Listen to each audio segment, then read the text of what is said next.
is to do. We have an idea, a vision, suggestion, and maybe instructions. We have talents, abilities, and time to work. However, only you can see the working details and end of everything, every beginning, every virtue, every season, and every life. Nothing is ever in vain, for every mistakes are useful. Your righteousness transcends all our effort and understanding. Forgive us for our pride, the pride that puffs us up, and the pride that weakens to and vanity us. Strengthen our confidence in whom you have made us to be. Set us free from compassion, comparison in order to work together decently. This decision today, all these presence as well as the lives of those who love our affiliates. Ready us to make every moment Christ. In Jesus' name, I pray. Amen.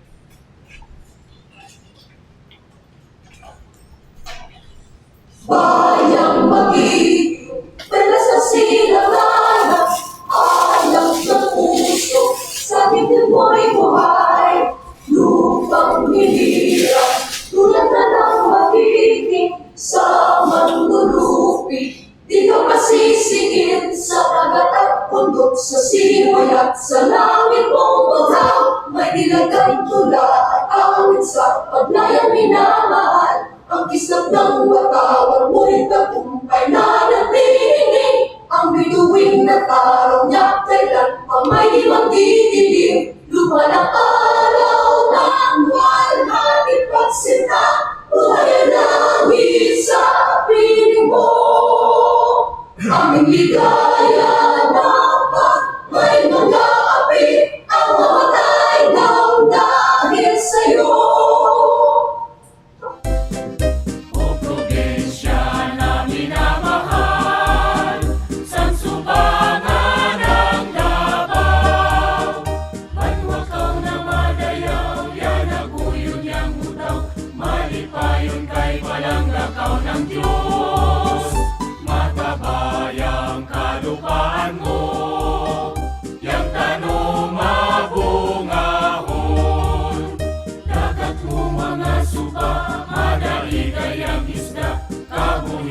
Kawilihan ng tanan, umahal na Davao Oriental, langit mo mapaway.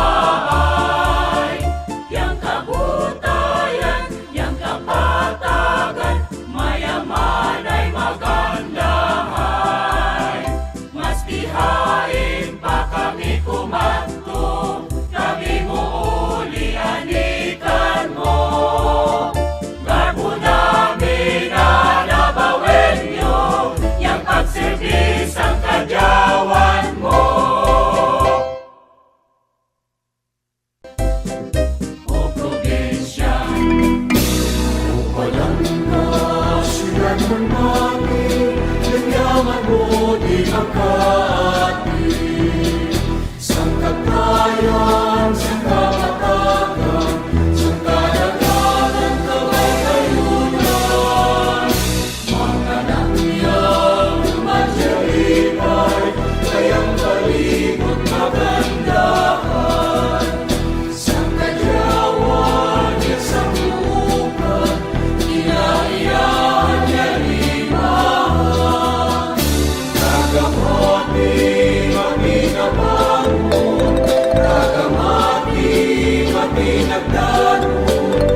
Proceed to the roll call. Honorable Samuel Rodriguez, Honorable Delphine Yunes, Honorable Tara Marina Batkaita, on leave, Honorable Sina Princess Campos, Honorable Inundo Pang Jr., Honorable Avelino Capina Jr., Honorable Armand Valera, Honorable Sandra Paul Alcantara, Honorable Jerome Deng Hirang, Honorable Rogelio Pabio, Honorable Daniel Macaubos, Honorable Tomas Sibiliano on travel, NMYL, Palawan, Honorable Lorenzo Leon Girabat, Present. Quorum, Mr. Chair. Thank you. Please proceed to the next item. Reading and consideration of the previous minutes dated June 10, 2025, while the minutes of the June 13, 2025, we request for the deferment, Mr. Chair. The other stenographer failed to finish transcribing the minutes. Okay, so we'll only adopt the 22nd regular session. Yes, Vice. Is there any corrections with our previous minutes pertaining to the 22nd regular session only? If there are none, Honorable Miones is recognized. You're not present. Honorable Valera is recognized. Thank you, Mr. Chair, and good afternoon. May I now move for the adoption of the previous minutes, Mr. Chair? I do so move. Thank you. There is a motion by the Honorable Valera for the adoption of our 22nd regular session minutes only. Do any members second his motion? Do any members second his motion? Seconded by Honorable Deng Hirang, Honorable Capina. Are there any objections? If there are none, the 22nd regular session dated June 10, 2025 minutes are hereby approved. Please proceed to the next item. For question or no guests invited, privilege or other reports and observations. Thank you. Privilege hour is upon us. Are there any reports, observations by the members? Honorable Miones. Thank you so much, Mr. Chair. Good afternoon to everyone. Good afternoon. There is a communication letter number 172-2025, an urgent letter coming from the local chief executive, Honorable Michelle in Rabat, City Mayor, dated June 16, 2025, addressed to the honorable members, Sangguniang Panglungsod, regarding the attached application for the Indigenous People Mandatory Representative, IPMR, Dato Nestor Vicente.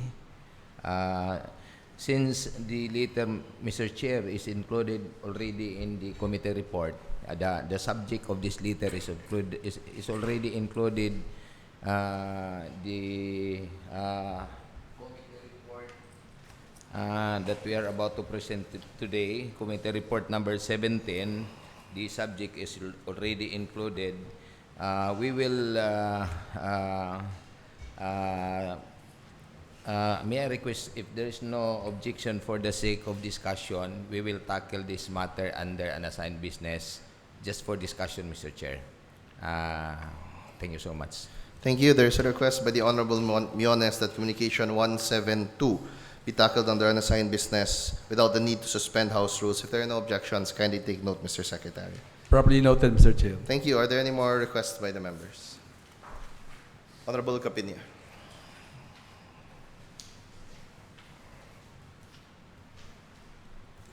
Thank you very much, Honorable Chairman. Good afternoon, everyone. Mr. Chair, I have here an urgent letter from our local chief executive, coded as communication number 171-2025. Mr. Chair, if there is no objection, I wish to have an approval from the members of this august body that this communication be tackled under unassigned business during suspended House rules, Mr. Chair. Without the need? Without the need of Without the during need. suspended. Without the need of suspending the House rules, Mr. Chair. Thank you. There is a request by the Honorable Capina that Communication 171 be tackled under unassigned business without the need to suspend House rules. If there are no objections, kindly take note, Mr. Secretary. Properly noted, Mr. Chair. Thank you, Mr. Chair. Another communication, signified urgent, communication number 169-2025. Also, I wish to have an approval from the members of this august body that this communication be tackled under an assigned business without the need of suspension of the House rules, Mr. Chair. Thank you. There is a request by Honorable Capina that Communication 169 be tackled under unassigned business without the need to suspend House rules. If there are no objections, kindly take note, Mr. Secretary. Properly noted, Mr. Chair. Please proceed. Thank you. Another communication, Mr. Chair, number 168-2025, though not signified urgent, but also I wish to have an approval from the members of this august body that this communication be tackled under unassigned business during suspended House rules for the discussion and approval, possible approval of the said request, Mr. Chair. Thank you. There is a motion by the Honorable, others a request by the Honorable Capinia that communication 168, not certified urgent, but requested to be tackled under unassigned business under suspended House rules. If there are no objections, kindly take note, Mr. Secretary. Properly noted, Mr. Chair. Thank you. Are there any more requests under privilege R? If there are none, please proceed to the next item. No proposed ordinance for first reading. No proposed resolution for first reading. For communication and messages, communication number 168, first endorsement from Mrs. Himaya Bagaydimpa, City Budget Officer, addressed to the honorable members ng kanyang panglungsod regarding the pre-reviewed annual budget for calendar year 2025 of Barangays Bubon and Tagabakid, and supplemental budget number 03 for calendar year 2024 of Barangay Tamisan, all of the city to be operative. Referred to Chairman Committee on Finance, Budget Appropriations, as manifested by the Honorable Capinia. This will be discussed under unassigned business, suspended House rules. Communication number 169, CS 2025, an urgent letter from Honorable Michelle Rabat, City Mayor, addressed to the honorable members ng kanyang panglungsod, requesting for the passage of a resolution amending Sangguniang Panglungsod Resolution number 61 CS of 2025, which pertains to the closure of bank accounts from Development Bank of the Philippines established for specific purposes and its subsequent reversion to the General Fund of the City Government of Mati. Referred to Chairman Committee on Finance, the Honorable Capinia, as manifested by the Honorable Capinia, this will be discussed under unassigned business. Communication number 170, CS 2025, letter from the Sangguniang Panlalawigan Secretary, Mr. Maximino Nazareno II, addressed to the Sangguniang Panglungsod members through Honorable Lorenzo Leon Girabat, City Vice Mayor, pertaining to Sangguniang Panlalawigan Resolution number 17-1243-05-2025, a resolution confirming the validity of City Ordinance number 623, Series of 2025, Sangguniang Panglungsod of Mati, Davao Oriental, entitled An Ordinance Amending Section 25, License to Operate Fish Ponds, Fish Pens, Fish Cages, Fish Traps, and other structures for the culture of fish and other aquatic species, providing penalties for violation thereof and for other purposes under City Ordinance number 406, Series 2020. An ordinance codifying all laws on fisheries and aquatic resources, rules and regulations for the City of Mati, for the information of the Honorable SP members. Resolution number 17-1244-05-2025, a resolution confirming the validity of City Ordinance number 632, Series 2025, Sangguniang Panglungsod of Mati, Davao Oriental, entitled An Ordinance Institutionalizing the Expanded Program on Immunization in the City of Mati, providing funds therefore and for other purposes, considering that the same is within the prescribed powers of Sangguniang Panglungsod pursuant to Article 3, Section 458A1 of Republic Act 7160, otherwise known as the Local Government Code of 1991, for the information of the Honorable Body. And Sangguniang Panlalawigan Resolution number 17-1252-05-2025, a resolution confirming the validity of City Ordinance number 613 and 614, both series of 2025, Sangguniang Panglungsod of Mati, Davao Oriental, considering that the same are within the prescribed powers of the Sangguniang Panglungsod pursuant to Article 3, Section 458A1 of Republic Act 7160, for the information of the Honorable Body. Communication number 171, since 2025, an urgent letter from Honorable Michelle Rabat, City Mayor, addressed to the Honorable members Sangguniang Panglungsod through Honorable Lorenzo Leon G. Rabat, City Vice Mayor, regarding General Fund Supplemental Budget number 03, Series of 2025, amounting to 19,721,793 pesos and 50 centavos. Referred to Chairman Committee on Finance, the Honorable Capinia, as manifested by the Honorable Capina. This will be discussed under unassigned business.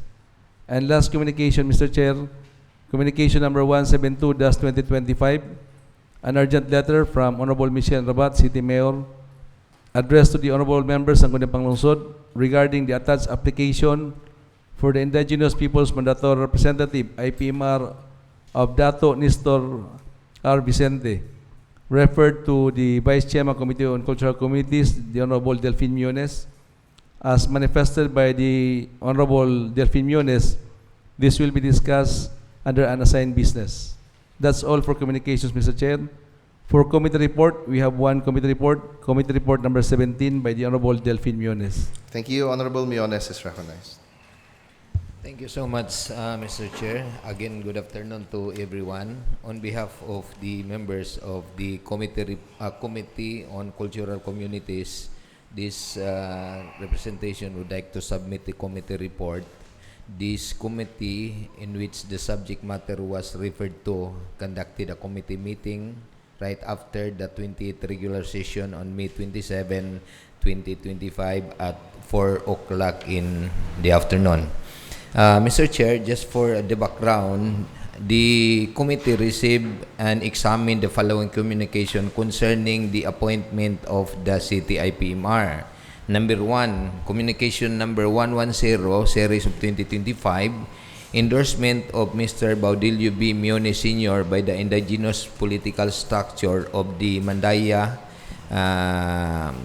ICCS IP is to continue serving as IPMR in a holdover capacity.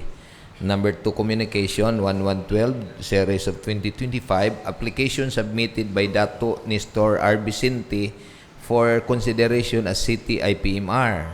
Number 3, communication number 113, the series of 2025, appointment notice from NCIP Provincial Officer Julius L. Mabini, designating Mr. Felicito L. Masagnay as the new City IPMR following the expiration of the incumbent term on March 14, 2025. Number 4, another communication number 131, series of 2025, pahayag pagsupak from the City of Mati Joint Tribal Council opposing the assumption of office by Mr. Masagnay as IPMR. Communication number 5, number 132, series 2025, letter from NCIP Regional Director Attorney Heroncio R. Agio, CISO 3, addressing the status of the IPMR position in the City of Mati. Therefore, Mr. Chair, the findings of the committee, Mr. Baudilio Miones' endorsement for holdover lack the required certificate of holdover authority as mandated by Section 13 of NCIP Administrative Order Number 01, Series of 2021. Another findings, the application of Dato Nestor R. Vicente raised and procedural issues. The NCIP Regional Office declared his certificate of affirmation CUA void ab initio, citing the absence of the verification validation report and the regional review body report with the recommendations. Number 3 findings, Mr. Felicito L. Masagnay's appointment was not met with a formal protest from the Tribal Council alleging procedural irregularities during the selection process. Another findings, the pahayag pagsupak from the City of Mati Tribal Council explicitly stated that the December 16, 2020 meeting, which alleged led to Mr. Masagnay's endorsement, was not specifically called for the purpose of selecting a new IPMR. The resolution re-endorsing Mr. Masagnay was a mere nomination and not tantamount to his valid selection for a new term. The City Legal Officer, Attorney Karen Marsan Manluyang, in her formal opinion that the alleged irregularity in the selection process be resolved first before the proper forum. Therefore, the action of the committee, given the unresolved issues, the invalidation of CUAS, and the legal opinion provided by the city legal officer, the committee determines that the possession of city IPMR is currently vacant and cannot be legally filled under the present circumstances. Recommendation. In view of the above, the Committee on Cultural Communities respectfully recommends that the City Council formally declare the city IPMR position as vacant.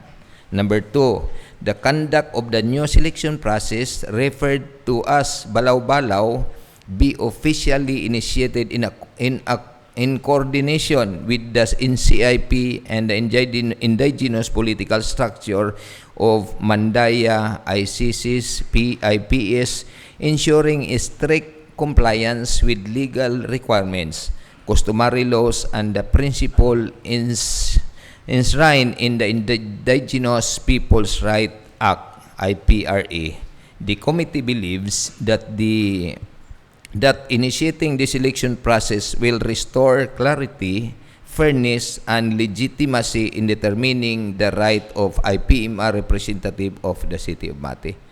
That's the final recommendation of the committee, Mr. Chair. That's why, on behalf of the members of the Committee of the Cultural Communities, I move for the adoption of the Committee Report number 17. I do so move. Thank you. There is a motion by the Honorable Miones for the adoption of Committee Report number 17. Do any member second his motion? Seconded by all the members. If there are no objections, Committee Report number 17 is adopted. Please proceed to the next item. For calendar business, non-finished business, business for the day for second reading, product of Committee Report number 17, with the main author, Honorable Delphine Miones. Thank you. Honorable Miones is again recognized. Thank you so much, Mr. Chair. I move to pass a resolution declaring the City of Mati Indigenous Peoples Mandatory Representative IPMR position as vacant and mandating the indigenous political structure of Mandaya, ICS, IPS of the City of Mati to schedule a selection process known as Balaw-Balaw for the new IPMR with the supervision of the National Commission on Indigenous Peoples Provincial Office. I do so move. Thank you. There is a motion by the Honorable Miones for a passage of resolution. Do any member second his motion? Seconded by all the members. If there are no objections, this motion is carried. Please proceed to the next item. No proposed ordinance for second reading. For unassigned business, we heard urgent communications, Mr. Chair. Communication number 17. 172, 171, and 169. Thank you. To properly facilitate these, Honorable Miones is recognized. Thank you so much, Mr. Chair. For the sake of discussion with regards to communication number 172, an urgent letter coming from the local chief executive, the attached application of Mr. Dato Vicente. Mr. Chair, there was a letter coming from Constance. A few minutes recess is declared. Mag-committee as a whole set to discuss.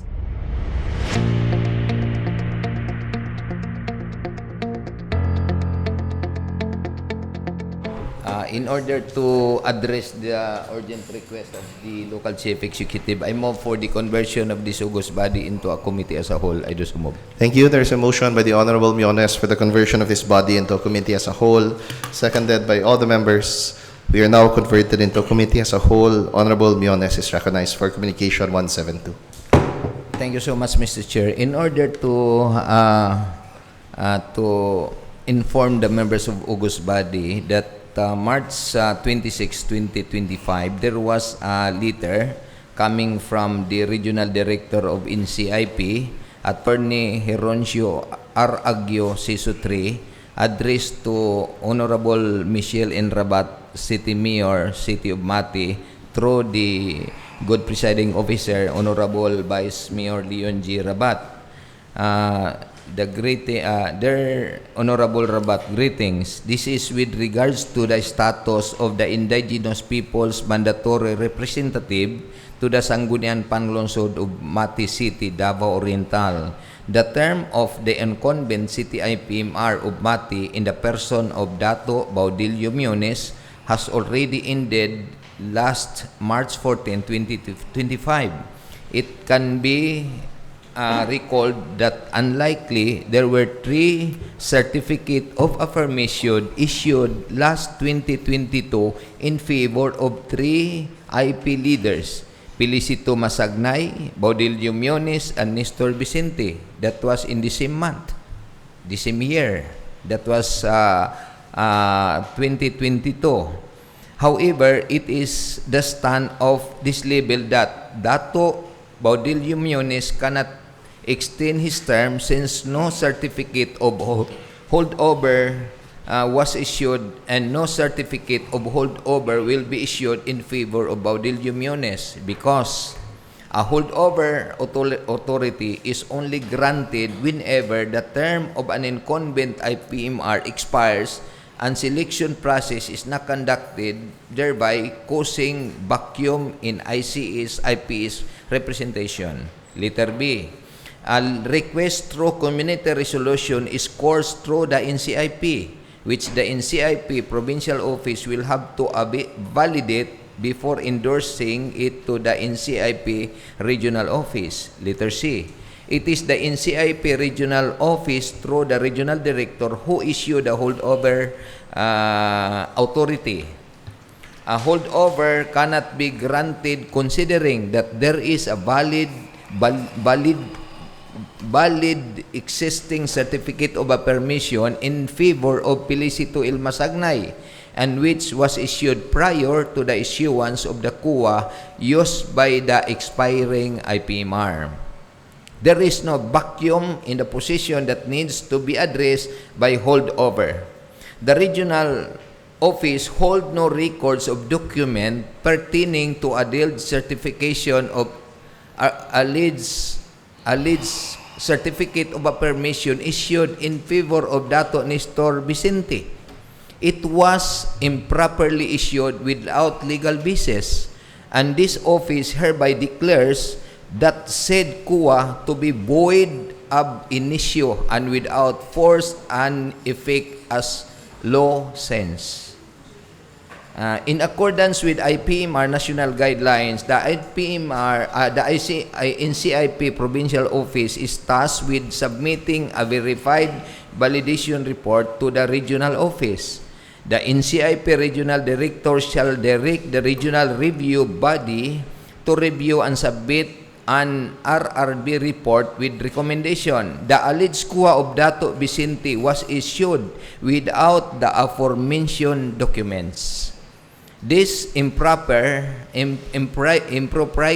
of the issuance was exacerbated by the fact that the CUA was issued after a valid CUA was issued in favor of Felicito Masagnay, and it was supposedly issued together with the CUA of Baudilio Muñoz on February 28, 2022. While the IPMR national guidelines provide that the concerned LGU may allow representation upon the initiative of ICS, IPS, it is unfortunate that the LGU of Mati has no passed any ordinance allowing 2 city IPMR. It's for the Mandaya and for the Kagan. The LGU of Mati continuously refuses to recognize the said CUA and only took cognizance of the CUA of the Baudilio Muñoz. The supposed CUA cannot give rise to actionable rights when its defective right from its inception devile fundamental valid oppose. Moni sulat from the NCIP regional office. Now the problem is, Chair, not in our level, but the problem is in the NCIP regional office. Thank you. Thank you, Honorable Miones. Honorable Alcantara. Good afternoon, Mr. Chair. Good afternoon to the visitors and guests and to my colleagues. Mr. Chair, with regards with the said communication, Mr. Chair, I also have here the attachment of the said communication 172, which is with regards with the letter of our executive, Mr. Chair. May naka-attach dito, Mr. Chair, na Attorney Mamukid issued a document or certificate to Dato Nestor Vicente, Mr. Chair. I would like to read this document, Please. Mr. Chair. Republic of the Philippines, Province of Davao Oriental, City of Mati, dated May 27, 2025, addressed to Honorable Michelle and Rabat, City Mayor, Mati City, Davao Oriental. Dear Mayor Rabat, greetings of peace. This pertains to the Certificate of Affirmation, COA, which is issued to Dato Nestor R. Vicente last February 28, 2022, when I was still the Regional Director of the National Commission on Indigenous People, Regional Office 11. The said COA is valid, authentic, and was issued pursuant to the prevailing national and local guidelines. Hence, I am affirming the veracity and authenticity of the said document. For the information and guidance, thank you, Attorney Michael Mamukid, former Regional Director, NCIP Regional 11. With regards to this, Mr. Chair, I just want to ask, Mr. Chair, anong possible na mangyari nito, Mr. Chair? Because I believe na-issue ito talaga signed by Attorney Mamukid when he was still the Regional Director that time, and he issued himself the COA or Certificate of Affirmation to Dato Nestor Vicente. That's my query, Mr. Chair. Thank you. There's a query by the Honorable Alcantara as to what will happen to the COA issued to Dato Nestor Vicente. Does anyone from the floor want to answer or deliberate? Few minutes recess. Few minutes recess is declared.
Please proceed, Honorable Thank you so much, Mr. Chair. Thank you so much, Councilor Sander Bong Alcantara. Thank you so much for the query. Since, Mr. Chair, this council has already a recommendation what to do with regards to the position of IPMR, I may suggest that Mr. Felicito Masagnay and or Dato Nestor Vicente may raise their legal issue to the NCIP Region 11 so that ang ilang concern matubag sila. Thank you. That's I think, the recommendation of this council. Please take note of the recommendation so of much. Honorable Miones. Are there any more comments from the members? That's all, Mr. Chair. Thank you. Honorable Capina is recognized. Thank you, Mr. Chair. Mr. Chair, the floor now is open for any discussions for communication number 169-2025, Mr. Chair. Thank you. The floor is now open for any discussions regarding communication 169 presented by Honorable Capinia. Honorable Campos. 169.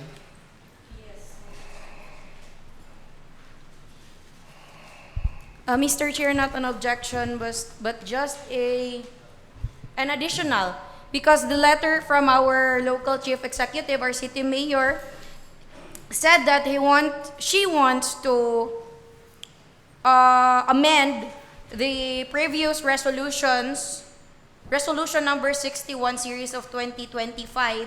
The items are number 1, the account number of the general fund account 00-0-0005940-1, to which the remaining balance be created should be stated. Number 2, the amount of the remaining balances of each account should not be specified since it is subject to bank charges upon reactivation and closure of account. And number 3, the current branch manager of DBP is Mr. Dominic John Masangya. Basi nakalimtan lang, Mr. Chair, number 3 was not included on the proposed resolution. So, the request of the local chief executive, number 1 was granted on the sample resolution, number 2 is granted, but number 3 was not carried. So, basin malimtan, Mr. Chair, kailangan mag-amend na po nato usab next week. So, at least karon mabutang nadaan. Thank you, Mr. Chair. Nasa draft resolution. Thank you. There's a inquiry or statement by the Honorable Campos as the inclusion of item number 3. But please check, marang na-include.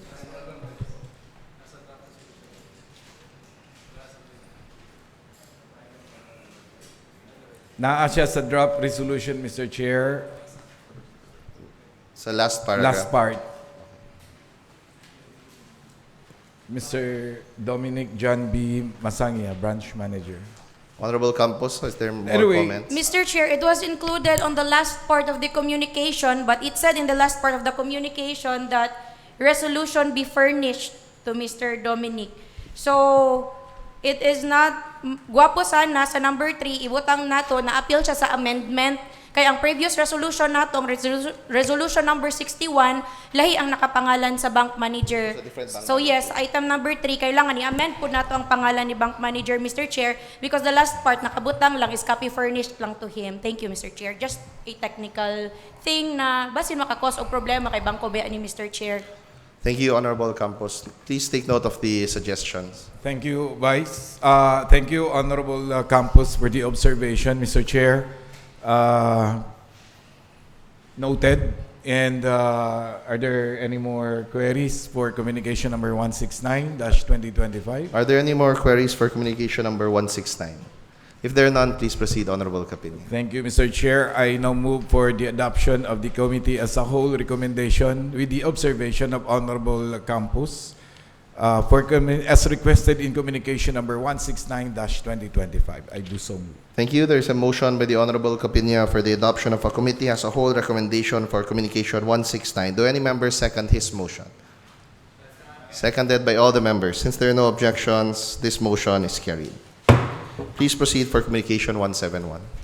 Thank you, Mr. Chair. The floor now is open for any queries for communication number 171-2025. Thank you. Before we proceed, I'd like to acknowledge the presence of our City Health Officer, Dr. Katbagan. Sir, welcome sa mag-regular session. The floor is now open for any discussions regarding communication 171, presented by Honorable Capinia. Are there any? If there are no discussions, please proceed. Thank you, Mr. Chair. I now move for the committee as a whole recommendation as requested. Excuse me, Honorable Capinia. Are there any discussions? Honorable Campos. Yes, 171. Mr. Chair, I would just like to remind our previous request from last week's session, Mr. Chair, the special session. Number 1 was the Department of Budget and Management clearance for the realignment of funds, Mr. Chair, the breakdown of project proposal, and the certificate of availability of funds. Thank you. There is a question by the Honorable Campos regarding the following as mentioned. Does anyone want to answer? Mr. Chair? Yes. Actually, we already had that discussion with the local chief executive, And we also have requested the said documents, Mr. Chair. And we invited actually our budget officer, and she is on official travel.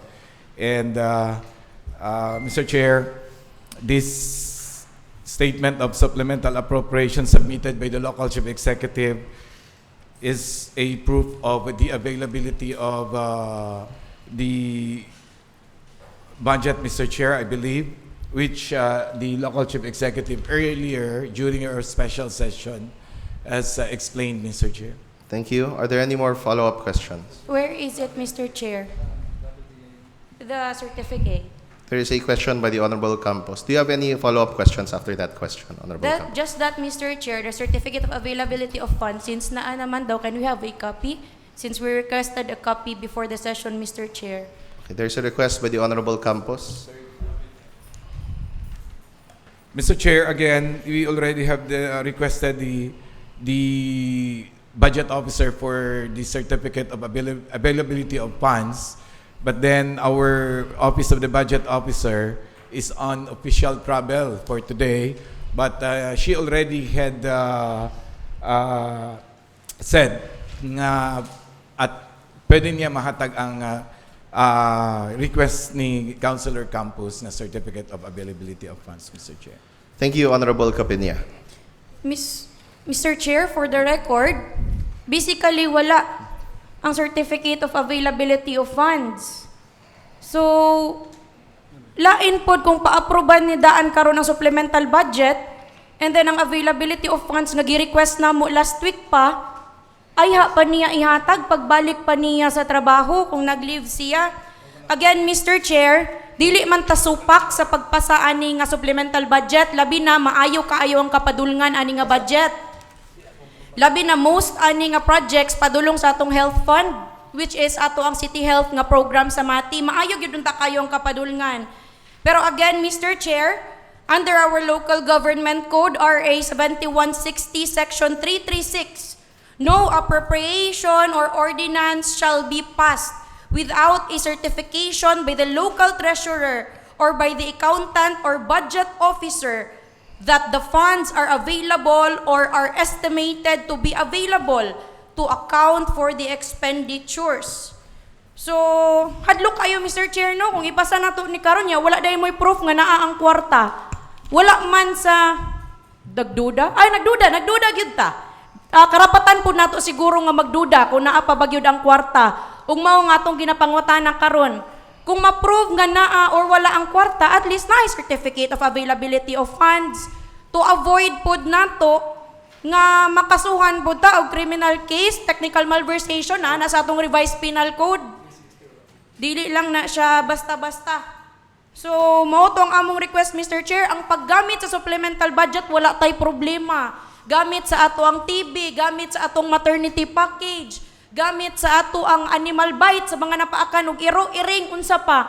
Pero ang atong gi-request nga certificate of availability of funds unta mapakita karon kaya man dai daw nila mapakita pagbalik pa sa gikan sa pag-leave unya nag-special session gani ta last week kay para in a rush man kaya ni nagdali man kaya ta diri kailangan man kaya nato i-approve dayon.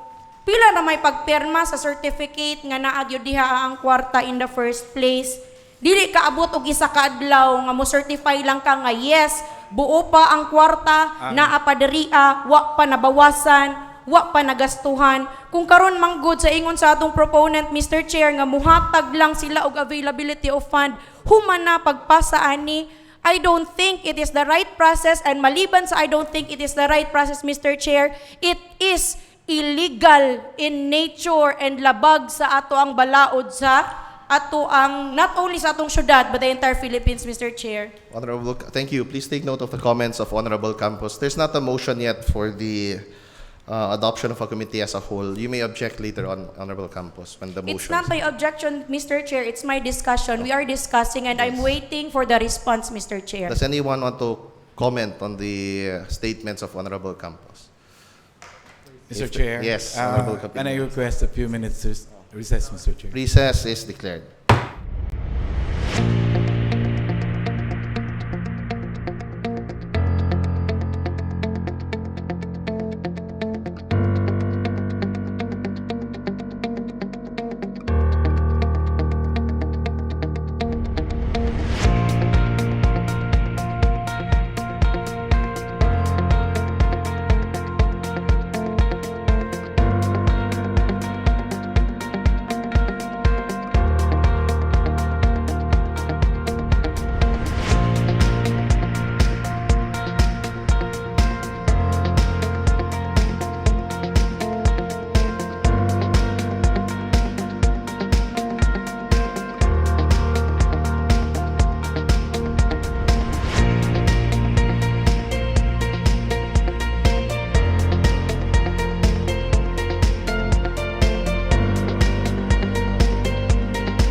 Thank you, Mr. Chair. With this committee as a whole, Mr. Chair, the request of Honorable Campos is recognized also. And again, as we have mentioned earlier, our budget officer, which will certify this certificate of availability of funds, is on travel. So with this, Mr. Chair, I wish to pursue with the process on this discussion for the supplemental budget number 3, Mr. Chair. Motion. So- See, the floor is now open for any discussion still. Mr. Chair, I would like to reiterate again that the requested requirements from our legal team that they provide the Department of Budget and Management certificate for realignment of funds para maiwasan nato ang grounds for technical malversation or for short juggling of funds. Number 2, the breakdown of the project proposal kung asa gamiton ang mga items. Number 3, certificate of availability of funds kung naa pa bagyod ba diha ang kwarta. Maoto ang amo ang gipangayo last session. We do not intend to delay because service is delayed is service is denied. But at the end of the day, we are here to protect the interest of not only sa ato ang tao diri sa syudad sa Mati, but the entirety of the democracy of the Filipino people and the rights for transparency sa ilahang kwarta nga gibundak diri sa syudad sa Mati. Again, dili ni ato ang kwarta mga politiko, kung dili kwarta ni sa kadaghanan. Since ganina mo certify ang ato ang CHO nga naa ang 9 million, I would like for that to be put into record if possible. But this is not only the topic here, not only 9 million. Gisagol po diriya ang 10 million, Mr. Chair, a total of 19,721,793 and 50 centavos. So kinsa diriya sa atua, daghan man ta miyembro na anay ni certify sa 9 million, gikan man to sa PhilHealth, okay, salig ko kang Doc Onje, kay si Doc Onje wala ko'y problema sa history sa iyang pagpanerbisyo diri sa atong syudad, kabalo ko walay bahid nga korupsyon iyang pagpanerbisyo. But what about the 10,062,000? Who among the members here would like to certify dariya via live, dariya via minutes nato nga available jud ni nga funds, Mr. Chair? Thank you, Honorable Campos. Honorable Capinia. Thank you very much, Mr. Chair. As we can remember, also our budget officer confirmed the availability of funds last session, no? If mai-locate nato ang minutes. And Mr. Chair, our basic requirements for this proposed supplemental budget, kumpleto man siya, including the statement of funding sources signed by Ma'am Amelia Quinitio and signed by our acting city treasurer, Mr. Chair. So with this, this is already a proof, no? If Dr. Katbagan had verbally confirmed the availability of 9 million, our budget officer last special session also confirmed the availability of funds of the 10 million savings, which is included in our proposed supplemental budget for today's regular session, Mr. Chair. So please, is there a motion to adopt the committee as a whole? Honorable Pablo. Let's be wary of the heard, 2 questions per member. Honorable rule. Presiding Officer, I heard from the sponsor of the supplementary budget number 3 that the availability of funds on verbal and the government, we cannot pursue, we cannot go to approve the budget unless we have concrete or concrete evidence. Verbally is not accepted to support the proposed supplemental budget number 2. And however, sa address lang nako, Honorable Presiding Officer, kining about sa special health fund. In 14 days, ang 9 million, makonsume ba siya? Ana ba siya ka-urgent yun? There's a question. There's a Yes. question by the Honorable Pabio regarding the urgency of the Super Health Fund. Says is urgent, so only 14 days nga mo kambyo na ang atong administrasyon, mahurot ba ni siya paggasto? We can invite Dr. Onji to the session floor, but we have to suspend the House rules first because the House rules are not suspended. Honorable Miones. Ano?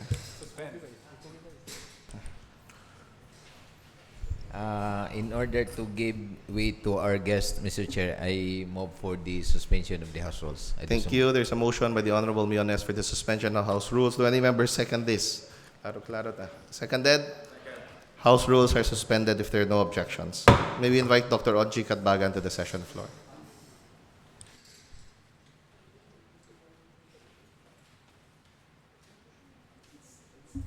Thank you, Sir Vice Mayor, for giving me again the floor to explain.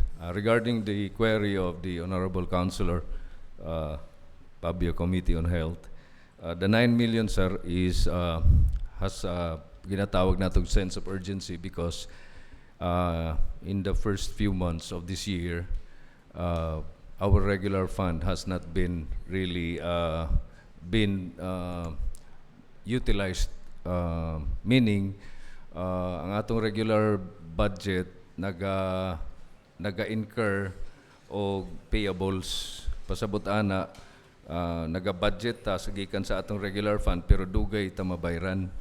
So ang may tabo, sir, because of the advent of the efforts of our team, ang City Health Office, we were able to be recognized and accredited by PhilHealth na sa atong mga services. So nagkaroon ta og more or less backup na pondo para mapadayon nato ang serbisyo. So and again, katong mga programa nato sa regular funds, example sa TB, kusog man kaayo ta makakita og pasyente na TB, unya mahutdan tagtambal, dili man pwede na sige tag mangutang kay ang atong regular fund usahay di moabot ang NTA pero dili nato magahinan ang health. So dili kayo mabayran dayon, so dili ta ka kuha og tambal. Where in fact diri sa ato ang PhilHealth naa ang cash, pwede nato magamit, so magamit po nato siya na source kay naman na sa guidelines na pwede po gamiton kay naman tay TB package, sir. So magamit dahil nato na pang murag pangpadayon sa serbisyo. Mentras ang ato ang regular fund dili pa kayo nato ma-plastar og maayo. Kay dili man sa maayo na gikan sa regular fund nato mag-procure ta unya dili ta kabayad. So maulaw ta sa ato mga supplier. So karon kay naa naman mao man ang universal healthcare na gipaningkamutan nato as a team, nakitay una na accredit ani na lisensyahan sa interior region. So nag-abot-abot na ang mga benefit packages. So magamit na nato kung hinay ang atong regular fund, mapadayon nato atong serbisyo. So ang answer sa imuhang katong question nimo na 9 million, kaya na, sir, kulang pa gani na. So magamit gyud na dayon. Labi na sa katong mga national programs nato karon na order sa atong presidente nagisabayan sa ato ang Department of Health kanang puro kalusugan, dili man na programa sa syudad, programa na sa presidente sa Pilipinas, sir, na last year pa na nato giunhan. Pasabot ana gidala nato ang serbisyo sa mga tao, giadto nato balay-balay. Tapos ang uban na dili na makaadto sa center, sa hospital, ma-online na natog tambal, pero kinahanglan po nilag tambal. So natay tambal po gikan ani na kwarta na pambayad. Na dili man pwede na sige lang nako utangon, na di na ako bayran. So kani karon ng ato ang pondo, pambayad yun ni sa mga tambal dito sa mga tao na dili na maka-afford mo adto sa center, katong mga na-stroke, katong mga PWD na ug labi na katong dili makabayad og pamiliti ug walay health insurance. So mao ni ang ato karon. So mao na kita tungod kay naa na tay ingani na pamaagi sistema na establish na natong health systems, ang atong universal healthcare is ang tumong ana is na-access ang kada Pilipino sa basic health services with financial risk protection. Pasabot bisag 30% sa ilahang gasto sa bulsa, sa ilahang panglawas unta matubag nato syudad. So mao na ni ang higayon na matubag na gid unta nato. So sayang kung dili nato mapadayon ni kay madelay maundang gid ang ato ang operations gamay. Medyo maapektuhan gamay ang atong services. So ang sense of urgency to the August body, nagitay sense of urgency ani kay we need to establish a good track record with our say tawag na legitimate suppliers. Thank you, Doc Onch. Are there one more follow-up question, Honorable So, Papio? Honorable Presiding Officer, so meaning ang atong regular budget intended for the payment of the sa mga utang. Please state that again. Meaning the regular budget is intended payment sa mga utang. There's a question by Honorable Papio. Kanang utang sir, ongoing man na siya na process. Dili man na ingon na utang kundi advance delivery niya bayaran. Pag agi sa back, bayaran nato. Galing lang madelay man kay sa ato ang management, sa ato ang fiscal management ato sa regular budget nato sir. So natay back up kay allowed man ta sa PhilHealth na mogamit og ato ang sana kanang payment sa ato para ihapak diha pod. Last clarification lang, Honorable Presiding. Okay, let's leave it to the last clarification question. In the amount of 9 million, how many percentage nga ma-apply within 14 days? Okay, there's a query by Honorable Papio. Kuan sir, ang 14 days na tinatawag natin is nasa akin kasi yung City Accounting Office certification. Nakalagay dito, this is to certify that the following fund transfers received from PhilHealth for Special Health Fund under Gen Fund for the period covered March to May amounting to 9,600,000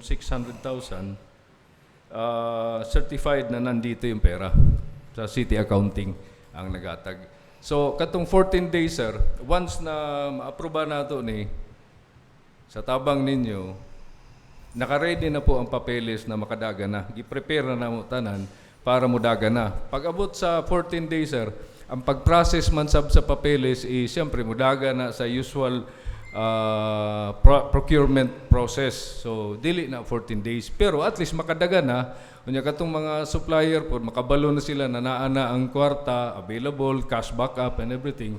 Pwede po na sila makasabot na pwede nila upon passing the normal procurement process sa back and everything, makadeliver sila bisag wala pa nato mabayri. Para mahatag na nato sa tao. So dili maputol. Dili na to matarget pila ka percentage ang ma-disburse from 9 million for 14 days. Kaya na sir, ma-process na yung tanan. Kaya naka-ready na gina mong papeles. So 100%. Mga 100%. Thank you, Honorable Papio. Thank you, Dr. Onji Katbagan. Pero katong 14 days sir, na may mga kuan, na ay mga, Vice, tuloy. Naman ay mga force majeure na to, ang mga weekends, ang mga holidays. So kinahanglan po nato na ma-take into consideration. Thank you, Dr. Katbagan. Are there any more discussions aside from the points that have been raised already? If not, under our rules and debates and amendments, Rule 13 of our implementing rules, the period of debates is over. Honorable Capinia, please proceed.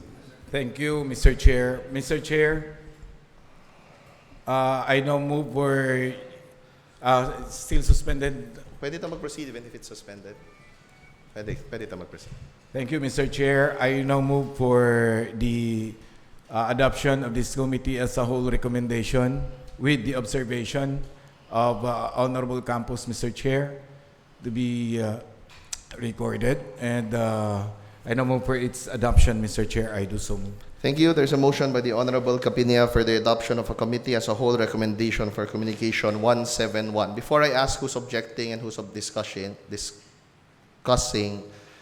sino ang nag-second sa kanyang motion? Seconded by Honorable Dayang Hirang, Alcantara, Macaubos, Rodriguez, and Valera. Are there any objections? Please. Mr. Chair, why were we told na done na ang limit of argument, Mr. Chair? When two members have already spoken in the affirmative and one member speaks in the negative, there can be a motion by a member to end the debate. Or if The time, presiding 10 minutes, was not yet consumed by the two speakers, Mr. Chair. I believe under our Section 3 and under our Section 2, we are given 10 minutes to speak on our particular issue, Mr. Chair. But no objections, Mr. Chair, just a point of information for everyone. And I believe we have our Committee on Rules here. Mr. Councilor Delphine Mayones, I believe we can also consult him if we like. And I believe mag-object man po siya if sobra na po mag-storya, Mr. Chair. So, kato lang, Mr. Chair. I don't think it is a good practice na undangon nato magstorya nga base sa ato ang balaod, sa ato ang dili pa man siya pwede pa undangon. Thank you, Mr. Chair. Noted on the point, Honorable Campos, under Section 13, subject to the requirement of Section 12, if no member moves to close the debate, may use the assumed motion in order to close the period of the debate. Under Section 12, a motion to close the debate is in order if two members have already spoken in the affirmative and one in the negative. Who But noted on your proposed comment. the motion to close the debate, Mr. Chair? If no one proposes the motion to close the debate, the chair may use the assumed motion in order to close the period of debate. Where, Mr. Chair? Section 13.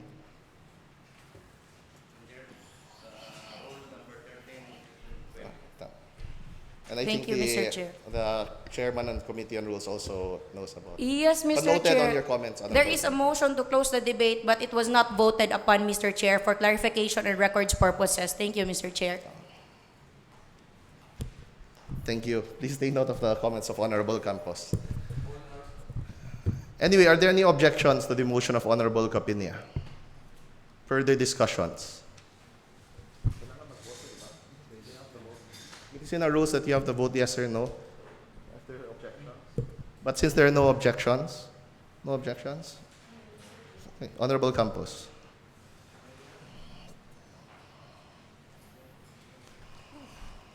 Again, Mr. Chair, dili man unta mi mag-object kung asa gamito ng kwarta, labi na kailangan yun kaayo ni sa ato ang health fund. The past 3 weeks has already been delayed. Sa tinuod lang, maski kami nangayo mi on our part, napaspason og hatag og requirements from our local finance.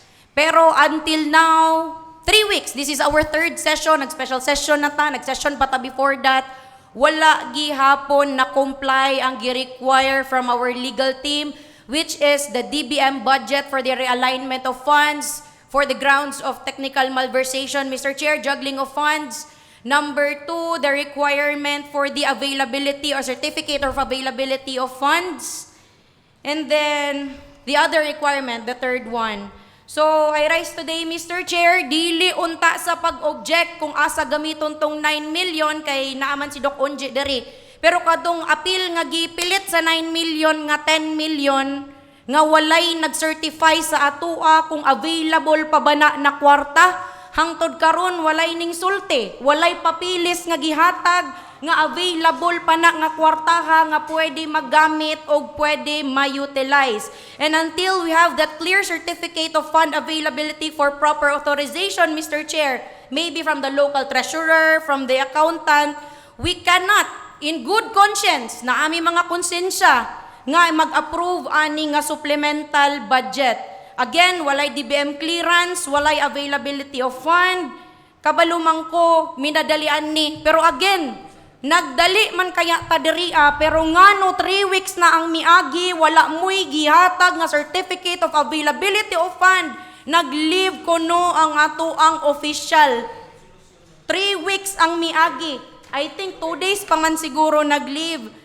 Ambot lang yun. Unsay problema, unsay naa, pero our future depends on us. Again, kitang tanan, giboto ta sa katawhan diri para magtarong og mag-review kung asa gipanggamit ang kwarta sa katawhan. And this is my formal objection, Mr. Chair. And again, to all my colleagues, kung naay mga konsensya, kabalo ko, kailangan na nato ni ipasa. Pero ang requirements nga atong gipangayo kung available pag yun ba ni nga kwartaha, nagamit na, natapal na, wala nakabutang maski asa nga papel. And this is my right. I think this is what is lawful, this is what is legal, and I think this is what is just. Mr. Chair, gusto namo i-record kung naay mong object kauban ako. Gusto namo to be put into record jud nga nag-object me, Mr. Chair, so kung pwede i-roll call yun nato isa-isa ang nag-approve and nag-object kay basin makasuhan tapuhon og technical malversation or misuse of government fund or gamitonon pa ang fund pero wala na daay diha karon pagipasa pero nagamit na di ay pangtapal lang daay sa utang, which is dili pwede, dili mi gusto madawit. Kay again, gikan nako dihaan na suspend. So karon gusto nako to be put into record kung kinsa tong ning suporta ni ani nga walay requirements gihatag ug kinsa tong ning object, Mr. Chair, for clarification for further legal reference. Thank you, Mr. Chair. Thank you, Honorable Campos. There's an objection by the Honorable Campos. Let's divide the House. Those in favor of the motion of Honorable Capina, please raise your hand. I would like to remind the members na per our rules, when you object, you're allowed an interpellation if you wish, but not a question.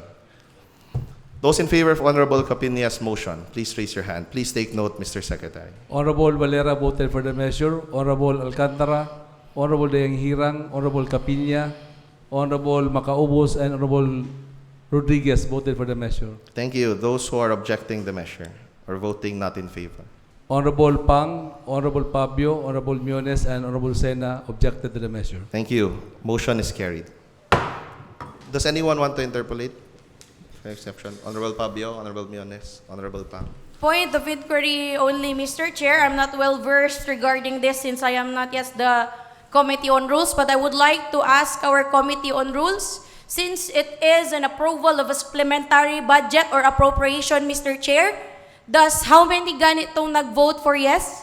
It is just adoption of the committee as a whole. We're not yet in the movement Yes, of the Mr. appropriation. Chair. Since it is part of an appropriation, Mr. Chair, is it part of the majority? Thank you, Mr. Chair. Refer this question to the Committee on Rules.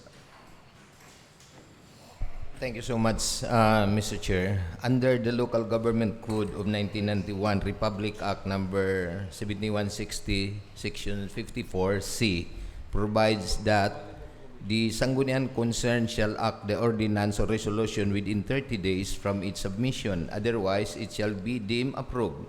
An ordinance or resolution authorizing the directing of payment of money, or creating liability requires affirmative votes of a majority of all members of the Sangguniang concerned.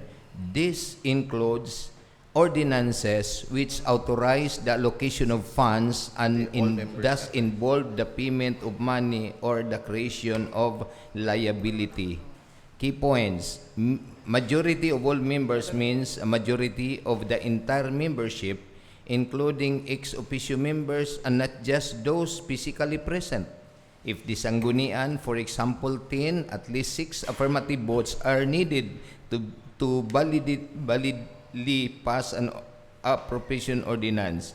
This rule applies to both annual and supplemental budget as both involve the appropriation of public funds. Thank you, Honorable Miones. But for this committee as a whole, we're only passing the committee report. So the Mr. 6 Chair. stands. Yes, Mr. Chair, but this committee as a whole is form part of the supplemental ordinance. Later, when we pass the supplemental ordinance, i-apply nato na. A few minutes recess is declared. Pong understanding consto, di ba? Tama, di ba?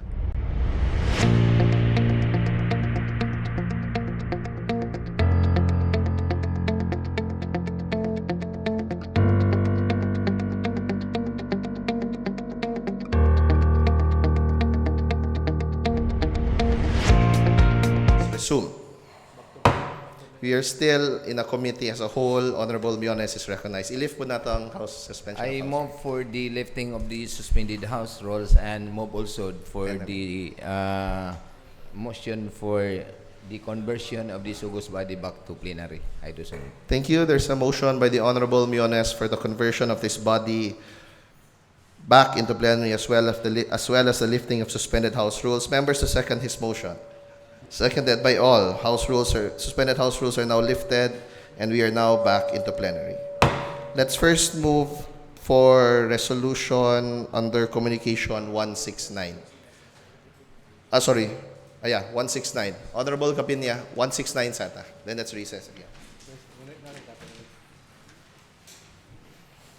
169 lang sa. Thank you, Mr. Chair. Mr. Chair, I now move for a passage of a resolution amending the inclusion certain provision on resolution number 61, series of 2025, a resolution favorably endorsing the request of local chief executive, Honorable Michelle N. Rabat, for the closure of certain bank accounts established for the specific purposes in its subsequent reversion of general fund of the city government of Mati. I now move for a passage of a resolution subject to style, Mr. Chair. Thank you. There's a motion by the Honorable Capinia for a passage of resolution. Do any members second this? Seconded by Honorable Dayang Hirang. 169, the one you commented early on. Katong comment mo na the DBP realignment. Are there any discussions or objections? We are talking about the budget, Mr. Chair, and now we are saying subject to style, Honorable subject Campos, to amendments. excuse me, this is not the budget discussion yet. This is the DBP. There's no Yes, budget Mr. discussion. Please put it on record. I think it should not be said subject to style, kundili kung unsa tong specific nga number 3 nga i-additional. Adopted in committee as a whole, recorded. Yes. Oh, yeah. And I think that's what Honorable Capinia meant. Are you objecting, Honorable Campos? Are there any objections? If none, since there are no objections or further discussions, motion is carried for the resolution under Communication 169. A few minutes recess is declared.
Thank you so much, Mr. Chair. In order to address the barangay budget of Tamisan, I move for the conversion. No, I move for the suspension of the House rules, at the same time the conversion of the Sugos body into a committee as a whole. I do so move. Thank you. There's a motion by the Honorable Miones for the suspension of House rules, at the same time the conversion of this body into a committee as a whole.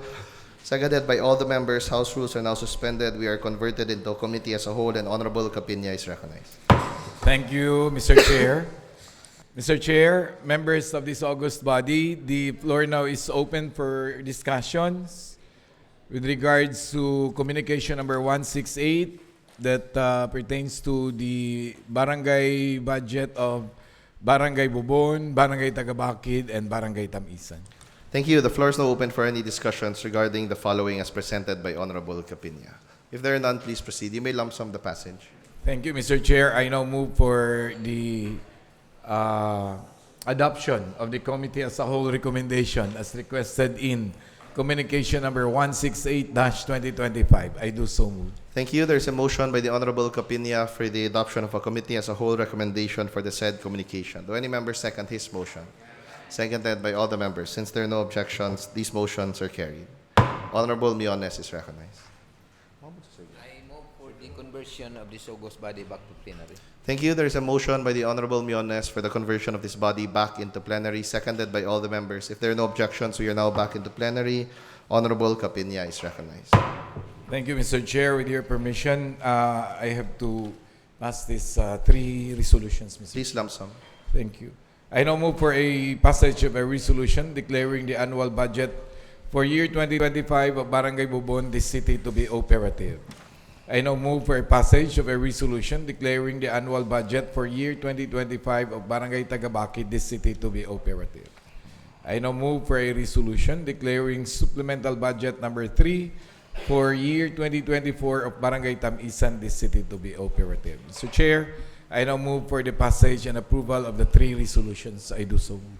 Thank you. There's a motion by the Honorable Capinya for the passage of three resolutions as just stated. Do any member second his motion? Seconded by all the members. If there are no objections, these motions are carried. We are still under suspended House rules. Honorable Miones is recognized. And then mag-recess na. I move for the lifting of the suspended House rules. Thank you. There's a motion by the Honorable Miones for the lifting of suspended House rules. Seconded by all the members. Suspended House rules are now lifted. A few minutes recess is declared. Pababa na.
move for the suspension of the House rules. Thank you. There's a motion by the Honorable Miones for the suspension of House rules. Do any member second this?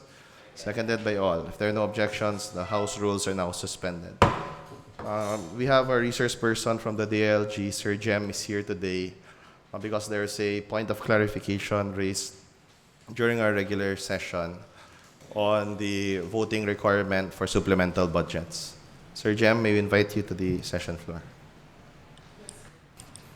Please.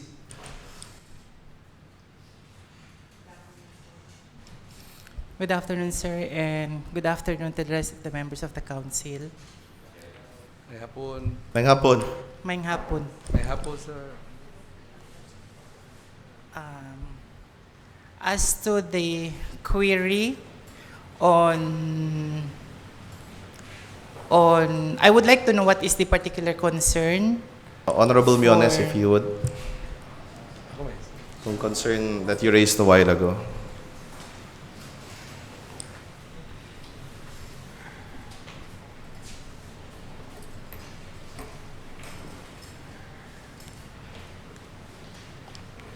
Sir, Yes, sir. Sa Appropriation Ordinance under Local Government Code of 1991, RA 7160, Section 54, giingon din nga, the Sangguniang concerned shall act on the ordinance resolution within 30 days from its submission. Otherwise, it shall be deemed approved. An ordinance or resolution authorizing, directing the payment, or creating liability requires the affirmative votes of a majority of all members of the Sangguniang concerned, includes the appropriation ordinances, which authorize the allocation of funds and thus involve the payment of money or creation of liability. Key points: majority of all members means a majority of the entire membership, including ex officio members and not just those physically present. If the Sangguniang has, for example, 10 members, at least 6 affirmative votes are needed to validly pass an ordinance, appropriation ordinance. This rule apply to both annual and supplemental budget, as both involved in the appropriation of public funds. So we are now on the quandary as to whether we will approve the said request based on our numbers present I guess sa ato ang council members, sir. Yeah. I would like also to quote based on Section 468.2 of the same code, Local Government Code of 1991, quote-unquote, providing for the powers of the Sangguniang and to appropriate the annual and supplemental appropriations of the provincial government and appropriation funds for specific programs, project services, and activities, and for other purposes, not contrary to law. It is to be noted that with respect to the enactment of the annual and supplemental appropriations, the law is silent as to what kind of majority vote is required of that Sangguniang, unlike succeeding provision, which specifically required qualified majority vote of the Sangguniang for their passage. In its silence, the presumption is the same, is to be enacted only by a simple majority vote. So this is for ano po, sir, for Section 468. Thank you, sir. Under Rule 11, Section 8, under the 7th City Council Internal Rules of Procedure, it says, no ordinance or resolution passed by the Sangguniang in a resolution in a regular or special session duly called for the purpose shall be valid unless approved by the majority of the members present, there being a quorum. Now, we are 11 here. 1/2 plus 1, because the presiding officer, under the rule, the presiding officer is excluded for the determination of quorum, not for the voting of the ordinances. Yeah. Sa amo ang roles, dunay giingon dito exclusive under sa amoang rules, dunay giingon dito nga ang presiding officer katong na nag-absent, katong nag-abroad, katong nag-leave, dili sila appeal sa determination of quorum. Pero in voting, klaro kayo sa section 8 nga approved by the majority of the members present, there being a quorum. Since the presiding officer is the member of the Sanggunian, appeal siya sa majority vote of all members. He is not a voting, pero pag-determine, ang 1/2 plus 1 sa 11 is 6.5. Wala may kalag nga tunga lang, 7 yun na. Honorable. With all due respect, A few minutes recess is declared. Sige, okay. No. with all due respect, sir, when it comes to simple majority, one of the provisions of the local code is that the presiding officer will come constitute into quorum. Pero pag abot sa voting, dito lang siya makavote kung na ay tie. Oh, yeah. But when it comes to simple majority, ang atuang basihan ani is katulang pong members na present during sa session. Then my question is the presiding officer is the member of the Sanggunian or not? Honorable Miones, if I may, since we are suspended House rules, under Rule 5 of our rules, it clearly states the Vice Mayor is not a regular member of the Sanggunian. Basaha daw, sir. The Rule 5, Presiding Officer, Section 1, the Vice Mayor is not a regular member, not an ex-officio member of the Sanggunian. Kadali, sir. Rule 5, Section 1.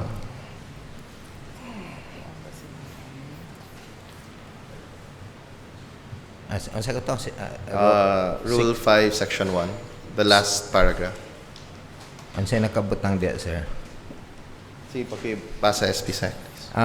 Rule 5, section presiding officer ang gibutang din he. Yes. And then the last paragraph. Section 1. Section 1 or Section 1 no, under letter J. The Vice Mayor is not a regular member, not an ex officio member of the Sanggunian. He is only the composite member. She therefore relinquish the chair in order to participate in the deliberation of the body. I don't know sa understanding sa uban. That is correct, sir.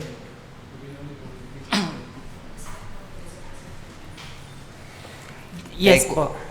Kay kung moingon di ay ang Vice Mayor, he's not a member of the Sanggunian, tagasa siya nga planeta. Chairman, I have to say chairman during session. Si Vice Mayor is the presiding officer. But when it comes to the council membership, it's the regular members are the elected one, the Sanggunian members. Well, it is only then the participation of the presiding officer will come into if there is a tie, just to break the tie. But when it comes to voting, ang atoang basihan for the votes is the regular members of the council, which is the Sanggunian members. I'm up for a recess, Mr. Honorable, Chair. I'm up for a recess. a few minutes recess is declared. After that, man lang kung ipangut.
Are there any more discussions by any members regarding the clarifications or clarificatory discussions? Honorable Campos.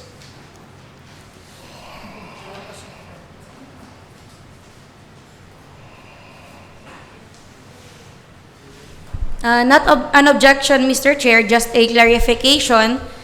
Since we are passing a supplemental budget, which includes the transfer from government-owned or controlled corporations, PhilHealth Insurance Corporation, para gamiton as incentives para sa ato ang mga tao, specifically the item under the Consulta package, a total of more or less 5 million plus. So since the resolution is entitled, for a while, Mr. Chair. Please.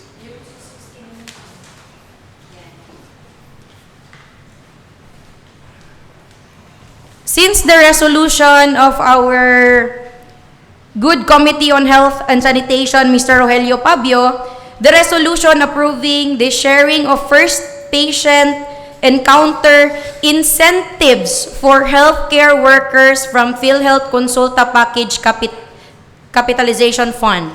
So under our Section 8, Letter A, majority vote of all the members, enactment of ordinance levying taxes, fees, charges, prescribing the rates thereof for general and specific purposes and granting tax exemptions, quote, incentives or reliefs. Section 447 of our RA 7160, Mr. Chair.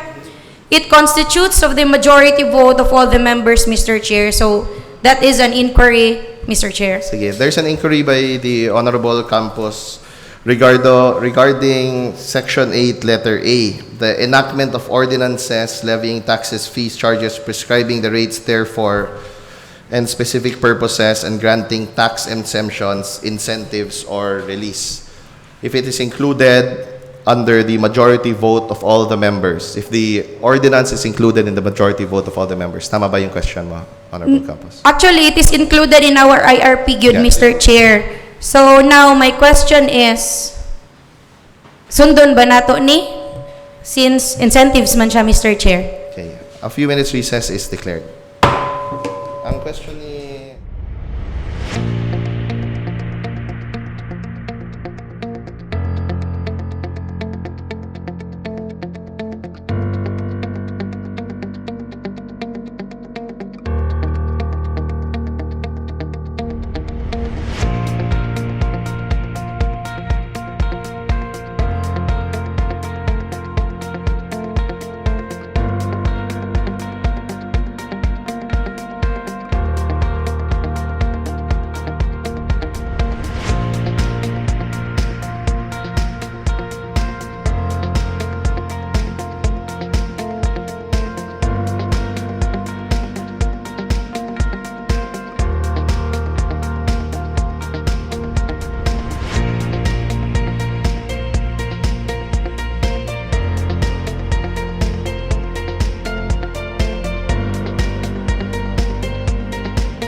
regarding the use of incentives on the planned ordinances. But to put it on record, let's invite Doc Onji. Doc, can you explain that here in the session floor? What you explained a while ago. So we put on record. Yes, please. We are still under suspended House rules anyway. Under PhilHealth Circular 2023-0013, may payment ang PhilHealth for every services na accredited tayo. And fortunately, ang City of Mati has 6 or 7 accredited services para magamit din natin na as augmentation fund for our health services. Kasi ang regular fund natin is never enough to address everything sa health needs ng mga tao natin. So, ang nangyayari, sir, is under sa PhilHealth Circular, may nakalagay doon capitation fund. Ang capitation fund is, sabi nila, is upon the a local health board resolution should be done on how to manage capitation fund, tapos to be adopted by the Sangguniang Panglungsod. So that's why ang decision ng local health board is 70% of the payment should be used para matulungan yung mga tao. Facility fee, operations, lahat. 30% for the incentives. Tapos nasa PhilHealth Circular din na nakalagay, pagdating sa incentives, sir, walang law ang PhilHealth. Ang PhilHealth hindi makialam sa paggawa ng pagbigay ng incentives. It's going to be the local health board to be adopted by the SP. So we followed that process. So yun, yung first patient encounter ng konsulta package, sir, ibig sabihin, in-enroll natin ang mga tao sa PhilHealth para maka-avail sila ng outpatient services sa opisina natin. So babayaran tayo ng PhilHealth dyan, libre sila kasi PhilHealth, in-enroll natin sila sa PhilHealth. Hindi ho medical consultation yan. So ang nangyari, ang involved dyan is lahat ng healthcare workers, from the barangay health worker up to the doctor kung mag-enroll. So ang decision dyan, example, ang decision dyan kasi hindi siya medical consultation kundi registration lang, so dinivide equally from barangay health worker to the doctor. Okay. Pero kung meron ng treatment component, kunyari, ginamot na ng doktor, meron ng laboratory, chinek na ng medtech, ay nasikaso na ng nurse, binigyan na ng gamot ng pharmacy, iba na naman na incentives proposition yan kasi may availment na. So kunyari, ang doktor bayaran na, ang medtech bayaran na, tapos ang the rest, bibigyan pa rin. Pero sabi ng PhilHealth, dun sa circular, ang mas nakakaalam mag-design yan is ang healthcare facility through the local health board. Kaya inform ang Sangguniang Panglungsod. Thank you, Doc Onj. Are there any other follow-up discussions regarding this only? Thank you. Thank you, Doc Onj, for your time. We can provide the PhilHealth circular anytime, sir. Thank you. If needed. Thank you, Dr. Katbagan. So, if there are none regarding the concern by Honorable Campos, let's go back if there are any discussions regarding the concern of Honorable Miones a while ago, which gitubag ni Sir Jem. So, are there any discussions still from the members on the DILG interpretation? Honorable Campos. Sir, habang naapa si Sir Jem Diri from the DILG and can advise us, can we still pass an ordinance or resolution given that the requirements were not met? Sample, the DBM clearance for the realignment of funds, breakdown for the project proposal for the amount to be used by the supplemental budget, and there is no certificate of availability of funds, Mr. Chair. Yes, there's a question by the Honorable Campos as to the following, as she just stated. Does any member or Sir Jem want to answer? Any member?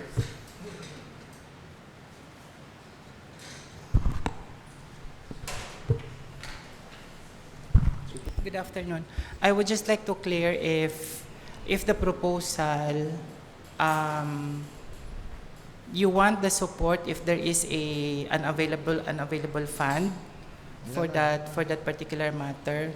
I think as far as my knowledge is concerned, if there is any proposals within, there must be basis and to support also of our proposal. Maybe then we can ask the specific office if there is such available funds thereof.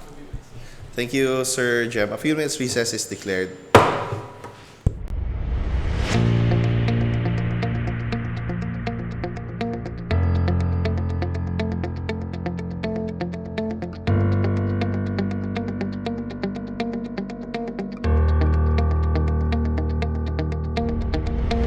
Vice, thank you. Now, we've been through with pipila na ka mga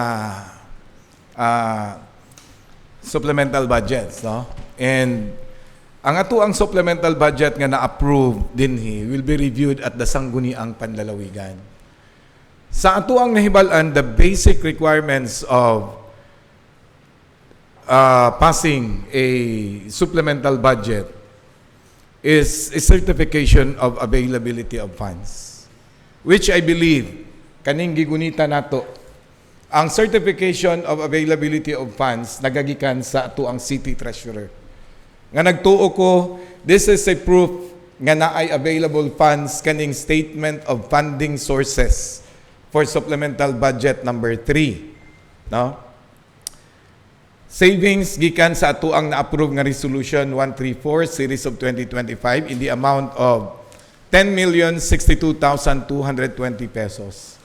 Second item, transfer from government-owned and or controlled corporation, PhilHealth Insurance Corporation, in the amount of 9,659,573.50 in a total of 19,721,793.50.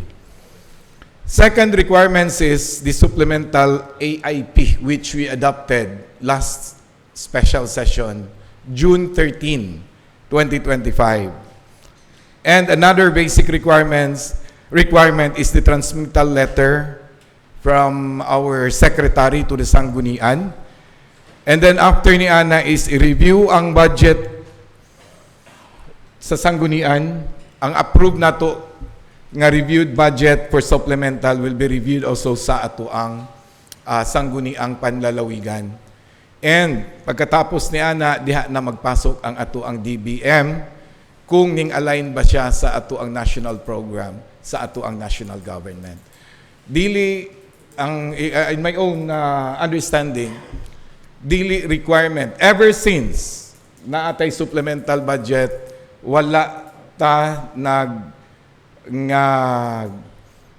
gamit o DBM certification, which also the Sangguniang Panlalawigan wala pud nangita gikan sa local government unit of Mati o barangay o DBM certification every time na magkaroon ta og appropriation ordinance.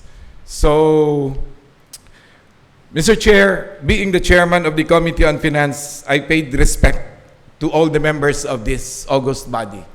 Kung atong kahinumduman, June 10, na-refer ang supplemental budget in the amount of 65 million pesos. Some other members of this Sanggunian requested nga dili sa ipasaon that day. Being the chairman, nagkonsulta ko sa tanan nga mga members and it was agreed to have a special session on June 13, 2025 para ma-invite ang atuang local finance committee members in a person of Sir Josh Purgatorio as our planning officer and Ma'am Yaying Dimpas as our city budget officer. Nahisgutan na to ang tanan. Dito, tanan nga mga queries, ang 65 million pesos.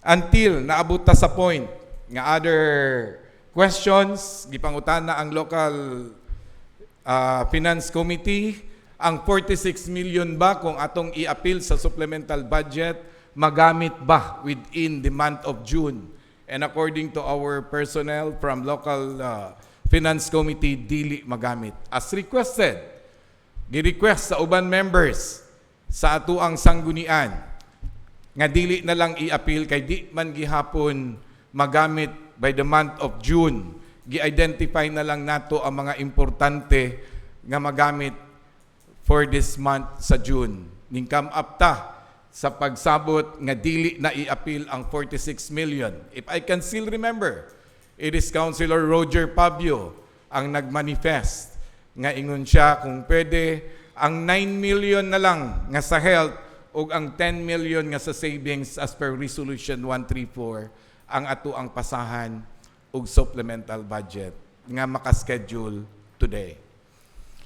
As a chairman of the committee on this committee, Mr. Chair, again, gihatag nako ang respeto sa tanan nga mga members of this sanggunian, of this august body.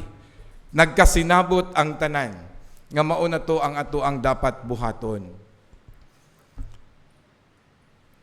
Ipasa ang 10 million and 9 million for a total of 19,721,793.50 pesos on today's regular session. Na ay mga queries, as a chairman, ako ang gitagaan og respeto ang query ni Councilor Sheena Campos, which I believe valid queries. Atong gi-invite ang atuang personnel from our budget office para makahatag og dugang pa nga explanation sa mga pangutana. Until such time nga naabot ta sa pagbutuhay sa pag-adapt sa atuang committee. And we invited our DILG, Sir Jem. With this, Mr. Chair, nakita nako na we meet all the requirements. The basic requirements in passing an appropriation ordinance, which I stated earlier. Siguro kitang tanan na amatay konsensya. Wala man nato gidulaan ang pondo sa gobyerno. Ang ato alang is, we have the request from our local chief executive and it's up to sa atua nga ato ang i-grant diri sa sanggunian.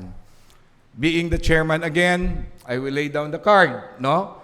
By pushing through the passage of this supplemental budget number 3, which I believe, being the chairman, gibuhat na nako ang tanan. Ang open o ang transparency sa pagproseso sa atuang pagpasa ni ining supplemental budget number 3. Again, ang tanan nato nga mga supplemental budget moagi ni og review sa sangguniang panlalawigan. Kung naay mga kulang, kung naay mga diferensya, ever since wala pa nahitabo sa atua, and we are doing the same process sa ato ang ginabuhat kaniadto nga ginaaprubahan tanan sa sangguniang panlalawigan. Meaning, wala tay illegal nga gibuhat dinhi sa sanggunian, which every member of this august body nagaprotekta pod sa ato ang sarili, no, being the member of this sangguniang panlungsod. So again, Mr. Chair, the expenditure are subject for a strict COA rules. After all, naay Commission on Audit to check on unsay gibuhat nato dinhi, and above all, our actions are in accordance with the provisions of the Local Government Code of 1991, which I believe this is not illegal, which I believe na-meet nato ang tanan nga mga requirements in passing a supplemental budget, and which I believe na-cater nato tanan queries pinaagi sa pag-imbita sa tanan nga mga resource speakers, Mr. Chair. With this, Mr. Chair, Thank you, Honorable Capinya. Thank you. Thank you very much. If there are no more discussions regarding our resource persons, Honorable Miones is recognized for the lifting of suspended House rules, and then we'll go to plenary. We can continue discussions in plenary. Honorable Miones. Thank you, Mr. Chair. I move for the lifting of the suspended House rules. Thank you. There is a motion by the Honorable Miones for the lifting of suspended House rules. Seconded by all. Suspended House rules are now lifted if there are no objections. Honorable Capinya is recognized.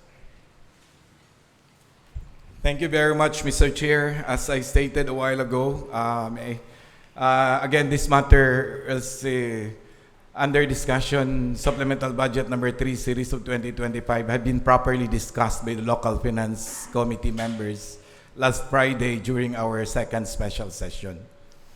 Our city budget officer and city planning and development officer thoroughly discussed and explained the details of the supplemental budget number 3, series of 2025. It has been agreed by this council to take up this matter today and approve, provided that the total amount be revised as agreed upon, ang kaning 19,721,793.50 og dili na siya 65 million as agreed by all members of this august body. Mr. Chair, with this being the chairman, I now move for the appropriation ordinance number 3, series of 2025, an ordinance authorizing supplemental budget number 3, series of 2025, involving an amount of 19,721,793 pesos and 50, covering the herein expenditures for the operation of the city government of Mati. I believe every member has a copy of this proposed appropriations ordinance number 3, series of 2025. I now move for its second reading. I do so move, Mr. Chair.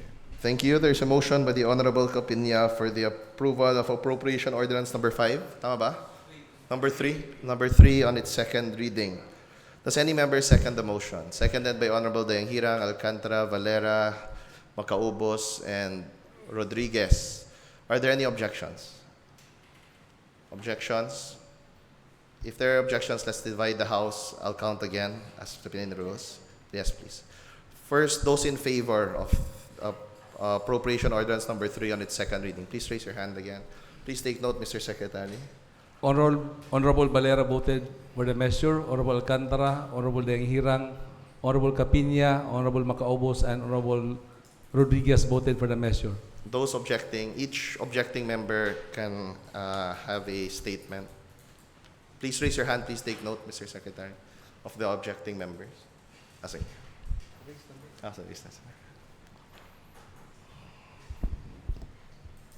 Mr. Chair, explain na mong among objection. Una sa tanan, wala ko nag-expect na muanhi ang DILG diri, which is ning anhi, nakapangutana pa ta, nakapa-additional pa ta og consult, nga pwede ba nato ni pasa without the gipangayo namo nga DBM clearance o certificate of availability of fund and ning certify ang atong DILG nga bining anhi diri nga kailangan yun na i-comply and dapat naatay basis bago ta mag-approve og supplemental budget. And then wala gihapon na hatag until now. Na diri ang DILG, he said it on the record. But then the council still chose na ipasagihapon kay majority man. Anyway, ingon ni Conscovi, nagsabot ta na ipasa ang 9 million, nagsabot ta na ipasa ang 10 million, nagsabot po ta nga maghatag mog requirements, DBM clearance for the realignment of fund para di ta ma-technical malversation, juggling of funds, breakdown of the project proposal, certificate of availability of funds. But it was not provided until now for 3 weeks. Nagdali man kaya mo, nagdali man pud ko. Nganong dili man mahatag, pila raman ang paghatag nga nag-certify ko nga naa pa diha ang kwarta. The 9 million was certified. Yes, it was by Doc Onji na adiri karon and I believe him. Pero ang 10 million until now, wala gihapoy certificate nga gipakita nga naa pa ang available nga fund sa 10 million pesos kung ikumpara nimo sa ato ang request ning approve ta nga maipasa nato today. Mao ang atong sabot. Pero nagsabot pud ta na mag-comply mo sa requirements nga ipasa nato na supplemental budget in which you did not comply until now. Transparency. We are talking about transparency. No requirements passed. Where is the transparency in that? Wala man kaya'y illegal nga gipatupad sa ato ang syudad nganong dili man makahatag og certificate of availability of funds, pila ra man paghatag. Again, until now we strongly object because the requirements and the request that we wanted to be provided was not catered and was not provided until now. Again, wala man kaya'y illegal. Wala man po ta nag-akusa.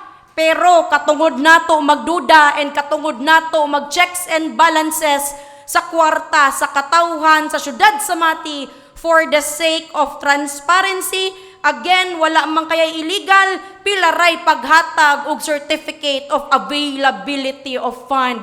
Maulang yun ang among gipangayo. Maski pa 3 weeks ago, pwede nato na ipasa. Pilara may pagpirma kung tinuod yun nga naadiha. That would be all, Mr. Chair. Thank you. Thank you, Honorable Campos. Do the rest of the objecting members want to make statements? Honorable Miones.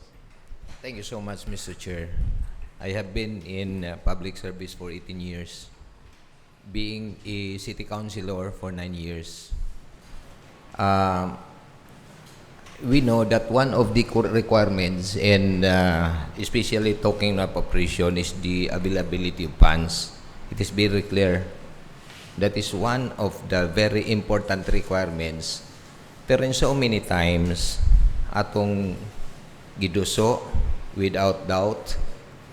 But why these remaining days, nagdali ta, simple lang kaayo ang gipangayo, certificate of availability of funds, asa gamiton, wa ma-comply. That's why I stand on my decision. It is because of the lack of requirements. Thank you. Thank you, Honorable Miones. Honorable Pabio, Honorable Pang.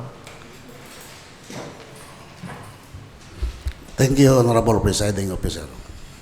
The plan of the present administration is good to implement the project to cater the needs of the people of the city of Mati. So, I never object the proposed supplemental budget number 3 from the City Health.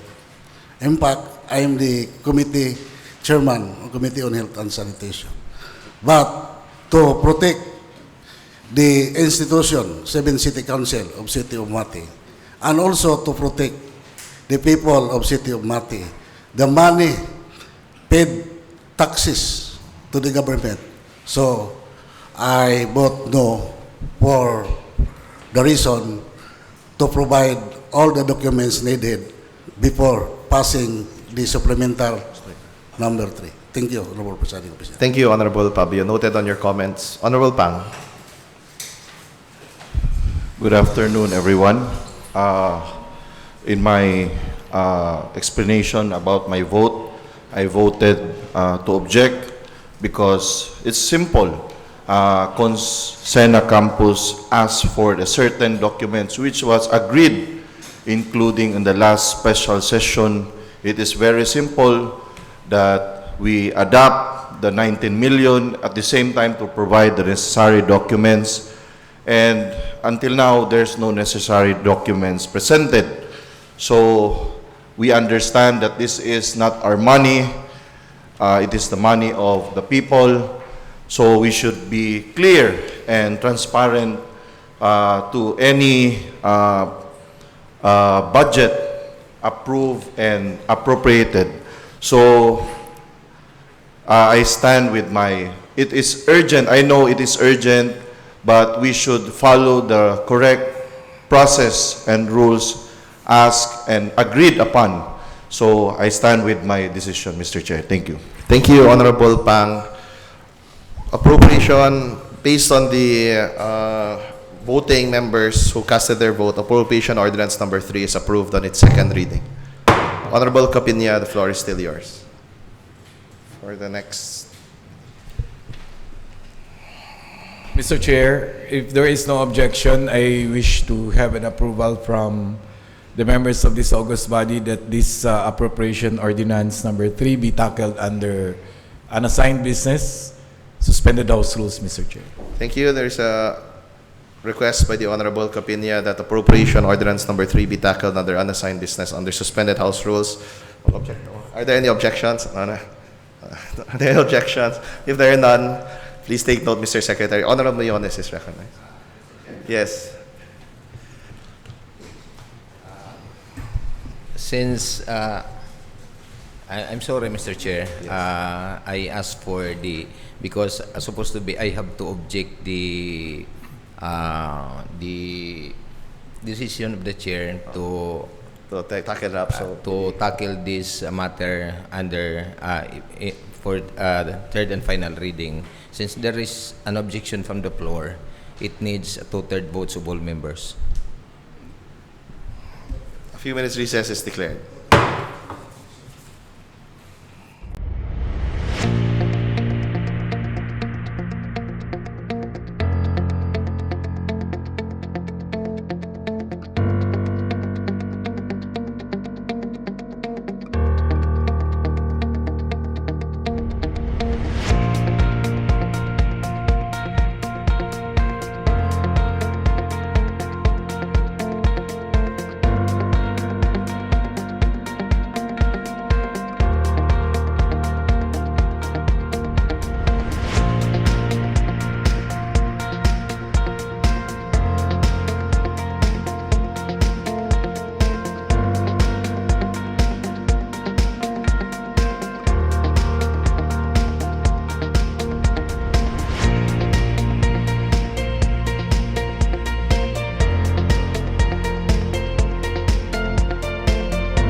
I have manifested earlier to tackle this appropriation ordinance number 3 for third and final reading in during suspended House rules, Mr. Chair, since there are queries, especially from our chairman committee on rules on how to convert by voting in the suspend the rules. So, Mr. Chair, being the chairman committee on finance, the author of this proposed appropriation ordinance number 3, Mr. Chair, I would like to manifest that instead of to tackle this on suspended House rules, Mr. Chair, rather I would manifest to tackle this appropriation ordinance number 3 by next session, Mr. Chair. Thank you. Thank you. Please take note, Honorable SP Secretary.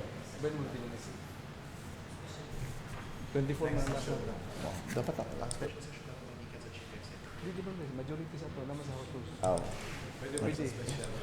So, tentatively, there will be a special session scheduled on Monday, June 23 at morning at 1 o'clock p.m. 1 o'clock p.m. June 23. A written notice will be sent to you. Thank you. Tentatively, tentatively. It's not my decision. Sige, please proceed to the next item. No proposed ordinance or resolution for third reading. Announcement, other matters. Any announcements, other matters by the members? Honorable Campos. Mr. Chair, since our third reading is moved to the next session, basin makomply na tong gipangayo namon na requirement, Mr. Chair. Katong tulo. Yes, Mr. Chair. Thank you. Thank you. Are there any announcements, other matters by the members? Honorable Capinia. Thank you very much, Mr. Chair. This is for information of the members of this august body that our secretary have secured a death certificate of the late Carolina Palmahil, the complainant against Punong Barangay Ray De Vera, Mr. Chair. So, Punong Barangay Rolly De Vera. Sorry. This manifestation, Mr. Chair, would like to have an information that the case filed against Punong Barangay De Vera is hereby dismissed, Mr. Chair. Thank you. Noted, Honorable Capinia. Please take note, Mr. Secretary. Properly noted, Mr. Chair. Thank you. Any announcements, other matters? If there are none, please proceed to the next item. Adjournment followed by closing prayer by the Honorable Rodriguez. Honorable Rodriguez. Mr. Chair, I move for the adjournment of this session. I do so move, Mr. Chair. Thank you. There's a motion by the Honorable Rodriguez for the adjournment of today's session, seconded by all. Session adjourned. Please rise for the closing prayer. Let us pray. Father, we thank you for the success of this meeting. We know this won't be possible without your provisions, and we will offer everything to you as we conclude. Thank you for the dispute that made us stronger together. Thank you for the wisdom you have imparted to each one of us. Thank you for the guiding love that keep us on right track and lead to your righteousness. We pray for all these things in the name of mighty name, Jesus Christ. Amen.